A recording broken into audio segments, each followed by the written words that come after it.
Odprto. Pogovori o prostoru, arhitekturi in oblikovanju. Dobrodošli v podcastu Odprto. V njem bomo govorili o prostoru.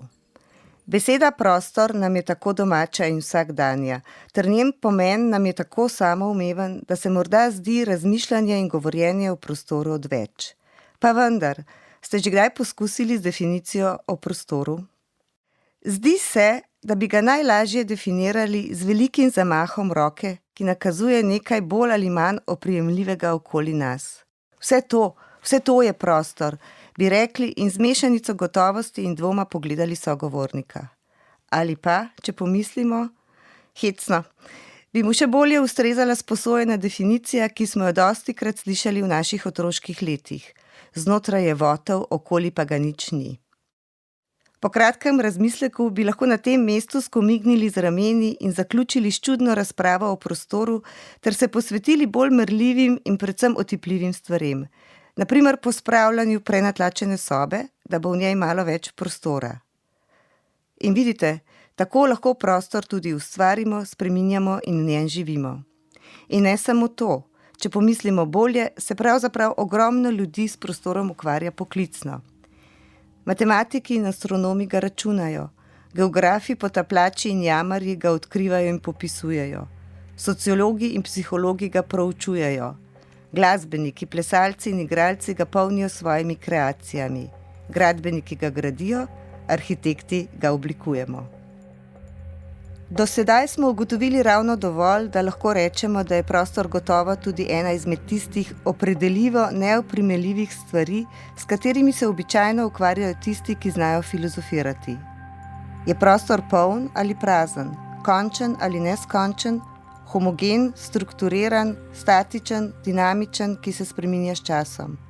Kaj pa fizični in nefizični prostor, osebni prostor, globalni prostor, mikroprostor, ukrivljeni prostor, izrazni prostor, posvečeni prostor, simbolni prostor in še bi lahko naštevali.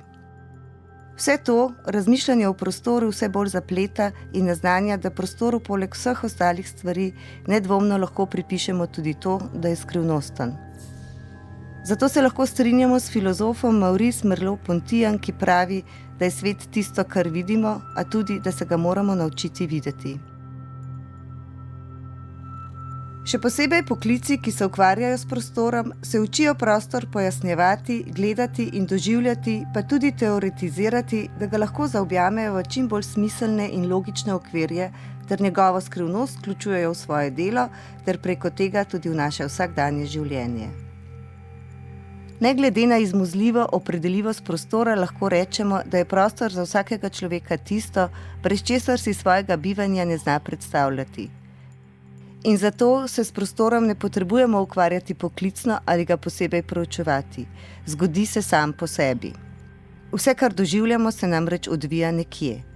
Drugačnega doživljanja niti ne poznamo, niti se ga ne znamo zamišljati.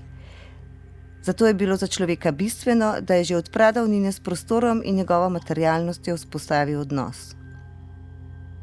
Kljub temu, da je prostor tako izmuzljiv razumskim predstavam, je hkrati za nas tudi zelo otipljiv. Človekovo telo je namreč ustvarjeno za odnos s prostorom in okoljem, za čutno doživljanje okolja in interakcijo z njim. Samo pomislite, kako se odzivate na barve, kako se odzivate na dotike in zvoke, kako zaznavate oblike, prostore in prijetnost ali nelagodje povezano z njimi. Kot pravi Tomo Stanič, kamen lahko deluje kot zrcalo dotika. Šele dotik s kamnom nam pripoveduje o mehkobi našega telesa. Zato je človek že od nekdaj iskal stik s prostorom, ga odkrival, oblikoval in pa ustvarjal tako, da ga je uglaševal na doživljanje lastnega telesa in lastne biti. Ni čudno, da je prostor človeku tako domač in tako samoumeven, ter hkrati tako neizbežno nujen za bivanje. K sodelovanju v tokratnem podcastu smo povabili slovenske arhitektke in arhitekte in jih vprašali, kaj je za vas prostor. Matej Gašperič, arhitekt. Prostor je sam po sebi neoprijemljiv, Kljub temu pa ga še kako začutimo, tako na zavednem kot na nezavednem nivoju. Meni, kot arhitektu, prostor pomeni začetek, izhodišče, ki inicira kreativni proces in jo inspirira. Verjamem, da lahko dobra arhitektura degradiran prostor dvigne in oživi ter ga naredi privlačnejšega, s kvalitetnim prostorom pa se zlije in z njim zapleše, ga obogati in nadgradi. Jožica Curk, arhitektka. Prostor je osnova materialnega sveta v najširšem smislu. Prostor je vse, materialno in nematerialno, omejeno in neomejeno. Moj najljubši prostor pa je neomejen. Živjo, sem Sanja Premrn, arhitektka, torej moja osnovna naloga oblikovanja prostora. Jaz prostor vidim kot platno, ki pa ni prazno, je že napol porisano, jaz pa ga samo še dopolnim. Mojca Gregorski, arhitektka. Prostor je praznina, zmejena z materijo. Brez polnega ni praznega, brez arhitekture ni prostora. Nanda Kotnik, kot arhitekt, mislim, da je prostor tista osnovna platforma, ki je vedno unikatna in je najbolj pomembna za arhitekta pri ustvarjanju. Namreč sam menim, da je danes toliko inovacij, toliko stvari že odkritih, da je zelo težko biti originalen oziroma izumiti res nekaj revolucionarnega. Ampak vedno gradimo v prostoru in prostor je pa vedno samo en, edinstven. In to, če se arhitekti zavedamo, potem vidimo pravo vrednost prostora.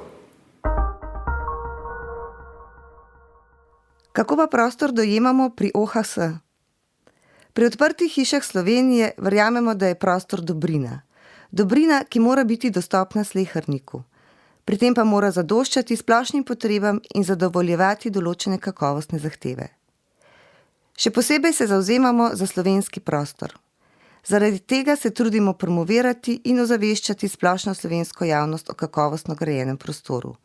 Želimo povedati, kako zares je prostor pomemben za nas in kako pozitivno ali negativno lahko vpliva na nas. Zavedamo se, da prostor ne nastaja sam po sebi, temveč da ga vsi oblikujemo. Pri tem se takoj pojavi vprašanje, kako in na kakšen način to počnemo.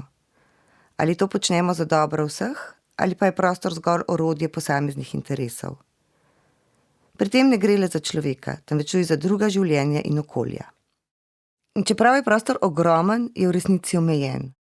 Na naši zemlji ga je le določena količina in kako, če sploh, oblikovati še neposeljen prostor postaja vedno bolj zahtevno vprašanje. Seveda obstaja možnost, da dosežemo Mars in začnemo uporabljati tudi tamkajšnji prostor.